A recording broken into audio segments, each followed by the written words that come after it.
Hello, and welcome to another installment of Star Citizen. We continue to peel back these layers of mining and discover some new things. Now, today, I discovered some mental aspects about the game, things that I realized that were there, but hadn't really broken them down in my mind like this yet, and I wanted to share that with you.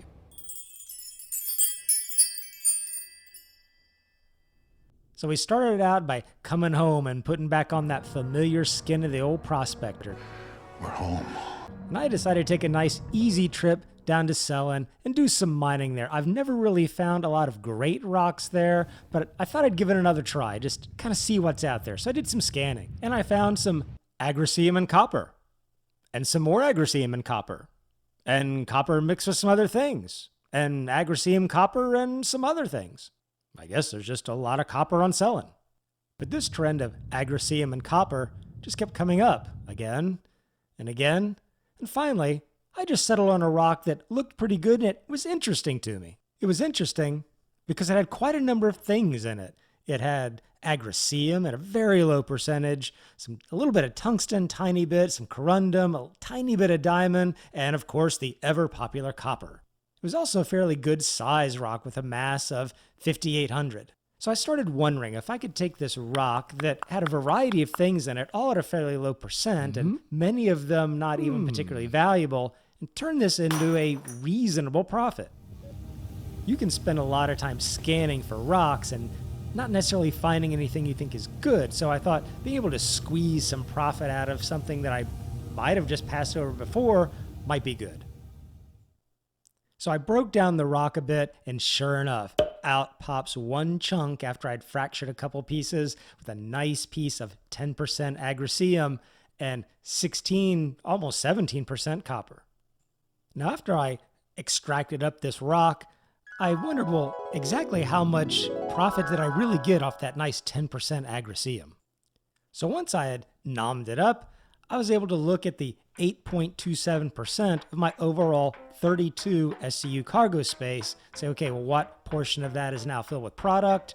Say, okay, well, now that I've got this product, what's 10% of that? Because 10% of what I just got was agricium. I was able to multiply that by the current price, or at least an approximate price, of the agricium. Well, I thought, hey, that's pretty good. At least not that the actual value that I got was extreme, but I've got this way to be able to determine how much actual product and profit I'm getting as I go. And even though it seems a bit obvious, you need to know the value of these ores. A couple of them jump to the top, like agricium, laranite. Maybe we know these things are valuable, but it gets very blurry down in there amongst the coppers, tungstens, corundums, beryls, things like that. Now, if you bought the Prospector as your starter ship and it's the only one you have, then you don't have the advantage of doing a lot of trading to be able to sell commodities to see what they sell for.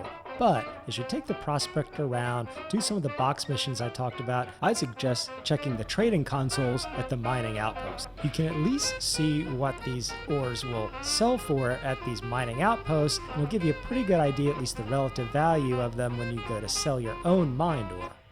Now, one obvious thing might be to just Google it. For me, I don't like to Google and just get the answer. I like to play the game, find out, explore, discover, learn on my own. For me, that's a big part of playing the game. But in breaking down these rocks, I started to have these decisions about, do I take a rock? Do I not take a rock? Do I spend the time to break it down? I came to this chunk here. It was really interesting. It had this wide mixture, very low percent. Yes, it still needs to be broken down, but how's it going to fracture for me? And I decided the only way to know is to find out and break it up. And sure enough, it actually did wind up breaking up pretty nicely. There wound up being a nice chunk of tungsten in here. It was a small piece though. It was only a mass of 93, but still, high percentage. But as I mined and my cargo holds started to fill up, I started to ask myself questions. Once I had taken obviously some of the best pieces, I started asking, is the 12% copper better than the mixed mass of tungsten, corundum, and copper that's at about 7%? Or maybe it's the corundum and copper mixture at about 11.5% that was pretty close to the pure copper 12%. Which is going to be better? What should I nom up to fill up the rest of my cargo space? So the mental part of this game started to get to be very interesting for me. And I realized it was even more complicated because I had to take into account the chunk side. In the end, the percentages were only relative. I was trying to get the most amount of actual product in my cargo hold. So perhaps one of the products, even though it might sell for more, if there's less of it, if there's half of it, well, it needs to probably sell for twice the amount for it to be worth getting into my actual bins. So now I'm mentally struggling with percentages and rock masses and trying to balance these things out as I go. Now I've really got to give my hat off to SIG on this one because they probably thought all this through. On the surface, it's just break up rocks, take high percentage, go sell materials. But underneath, you're really starting to weigh out sizes of rocks and relative values at a more granular level. I like games that are challenging, and definitely with this mining and this mental aspect to it beyond even just the physical, trying to control your laser and break things down without overcharging, this mental aspect meant, hey, you just got to get good. I had just been thinking, good ores, high percentages, that's it, which is still a very positive strategy. But when that good ore in the rock is gone, hey, there's some other strategies, other layers here. Do I spend some time looking for another rock with that one piece of really great ore in it, or do I just try to get the most out of the rock that I already have? I just really enjoyed this, and it added a lot of complexity to the mining. It just made the mining mechanic really great for me. And I really hope CIG continues to layer in the physical and the play with the mental aspects. This is really good. They've done such a great job with this mining mechanic. I'd meant to put out a video about ores and actual moons, and I've done a little bit of that here. We can see that Cellin clearly is the copper planet.